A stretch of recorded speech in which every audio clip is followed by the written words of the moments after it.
बनी इसराइल के दो भाइयों का वाकया। बयान किया जाता है कि बनी इसराइल में दो भाई थे, जिनमें एक मुसलमान था और दूसरा काफिर था। दोनों दरिया के शिकारी थे। काफिर बुत को सजदा करता था, मगर जब मछलियों के लिए जाल तैयार करता तो इसमें ढेरों मछलियां आ जाती कि इसको खींचना भी इसके लिए मुश्किल हो जाता। मगर मुसलमान के जाल में सिर्फ एक ही मछली आती थी और उसी पर सब्र के साथ खुदा का शुक्र अदा था। इत्तेफाका एक रोज इस मुसलमान की बीवी अपने मकान की छत पर गई, तो उसकी नजर काफिर की बीवी पर पड़ी, जो जेवर और बेहतरीन लिबास से आरास्ता थी। ये देखकर इस मुसलमान की बीवी के दिल में वसवसा पैदा हुआ कि काश में भी ऐसी ही होती।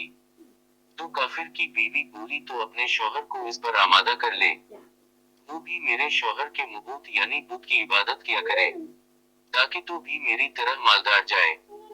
ये सुनकर मुसलमान भाई की बीवी कुछ गमज़दा सी होकर नीचे आई और जब इसका शौहर घर आया, तो उसने बीवी का हाल मुतगीर देखकर दरियाफ्त किया, आखिर क्या बात है जिससे तो उसका गमज़दा मालूम होती है।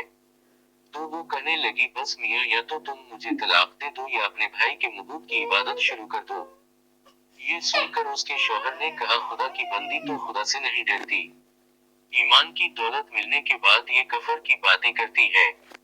तो औरत बोली, बस मुझसे अब ज्यादा बातें न बनाओ, मैं भी दूसरी औरतों की तरह अच्छा लिबास और अच्छे ज़ेवरात पहनना चाहती हूँ। जब इस मर्द मोमन ने देखा कि ये औरत जिद पर उतर आई है और इसका इसरार हद से बढ़ चुका है, तो उसने औरत को तसल्ली दी, कहा, अच्छा, घबराने की जरूरत नहीं है, मैं कल से कारीगरों और मजदूरों में जाकर मेहनत करके तुझे रोजाना 2 दिरहम देता रहूंगा, तो इससे अपनी हालत दुरुस्त कर लेना।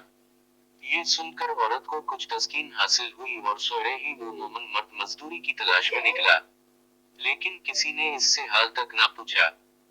ये देखकर वो दरिया के किनारे पहुंचा और शाम तक अल्लाह की इबादत में मसरूफ रहकर रात को जब घर आया, तो बीवी ने दरियाफ्त किया, आज तुम कहाँ थे?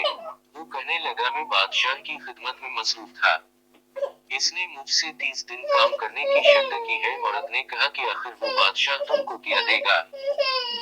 तो उसने जवाब दिया कि मेरा बादशाह बड़ा करीम है और इसके खजाने माल व दौलत से भरे हुए हैं, वो मुझे वो देगा जो मैं चाहूंगा। चुनांचे उसी तरह बराबर वो अपने महबूब बरहक की इबादत में मसरूफ रहा और 30वीं रात हुई तो बीवी ने कहा, सुनो मियाँ, अगर कल तुमने मुझे मजदूरी लाकर ना दी, तो तुम मुझे लाजमी तलाक दे देना। ये सुनकर उसको उस कदर परेशानी लाहक हुई और 30वीं सुबह को उसने एक यहूदी से कहा, क्या तुम मुझे मजदूरी पर लगा लोगे? ये सुनकर यहूदी कहने लगा कि हाँ, तुमको मजदूरी तो मिल जाएगी, लेकिन शर्त यह है कि मेरे पास तुम्हारे खाने पीने का कोई इंतजाम ना होगा। चुनांचे वो मर्द मोमन रोजे की नियत करके यहूदी के साथ हो लिया।